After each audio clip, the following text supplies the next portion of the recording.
Hello viewers, আজকে দুপুরের জন্য রান্না করব এই ফুলকপি দিয়ে মুরগির মাংস। একটা মুরগি নিয়ে আসা হয়েছে, আর কই মাছ তো আগে ফ্রিজে ছিল, তো বের করে নিয়েছি, একটু পরিষ্কার করতে হবে, তার জন্য খাওয়া হয় না।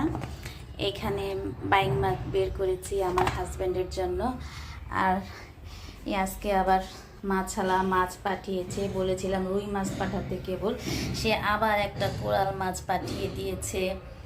হ্যাঁ, চিংড়ি মাছ দিয়েছে আর সুরমা মাছ, এটা সুরমা। হ্যাঁ, তো এটা আমি আরও বেশি করে বলেছিলাম, আমি আমার হাজব্যান্ডকে বলেছি সুরমা মাছ বেশি করে আনতে। তো এখানে কতটুকু হবে, 1.5-2 কেজি হবে, তো আমি 4-5 কেজি আনতে বলেছিলাম।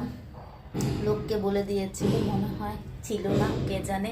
এই লোকটা সুরমা মাছ দিতে চায় না, মাছালা। আর একটু রুই মাছ, রুই মাছের মাথা আমি আস্ত রাখতে বলেছে, আবারও সেভাবে টুকরো করে দিয়েছে। বুঝছেন, বাজারে এভাবে টুকরো করে, আমার এভাবে টুকরো ভালো লাগে না, তো আমি এবার বলেছি আস্ত করতে। মনে হয় আমার হাজব্যান্ড বলেই না, কে জানে। এই তো রুই মাছ।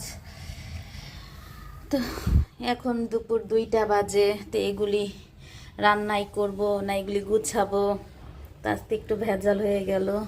এই দুপুরের বেলায় মাছ পাঠিয়েছে মাছালা।